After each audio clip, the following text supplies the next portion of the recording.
സങ്കീർത്തനങ്ങൾ അധ്യായം 47. ജനതകളുടെ മേൽ വാഴുന്ന ദൈവം.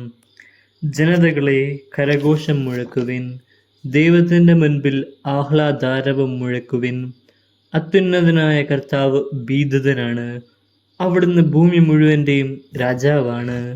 അവിടുന്ന് രാജ്യങ്ങളുടെ മേൽ നമുക്ക് വിജയം നേടിത്തന്നു. ജനതകളെ നമ്മുടെ കാൽ കീഴിലാക്കി. അവിടുന്ന് നമ്മുടെ അവകാശം തിരഞ്ഞെടുത്തു തന്നു. താൻ സ്നേഹിക്കുന്ന യാക്കോബിൻ്റെ അഭിമാനം തന്നെ. ജയഘോഷത്തോടും കാഹളനാദത്തോടും കൂടെ ദൈവമായ കർത്താവ് ആരോഹണം ചെയ്തു. ദൈവത്തെ പാടിപ്പുകഴ്ത്തുവിൻ, സ്തോത്രങ്ങൾ ആലപിക്കുവിൻ. നമ്മുടെ രാജാവിന് സ്തുതികൾ ഉയർക്കുവിൻ, കീർത്തനങ്ങൾ ആലപിക്കുവിൻ. ദൈവം ഭൂമി മുഴുവൻ്റെയും രാജാവാണ്. സങ്കീർത്തനം കൊണ്ട് അവിടുത്തെ സ്തുതിക്കുവിൻ. ദൈവം ജനതകളുടെ മേൽ വാഴുന്നു. അവിടുന്ന് തൻ്റെ പരിശുദ്ധ സിംഹാസനത്തിലിരിക്കുന്നു.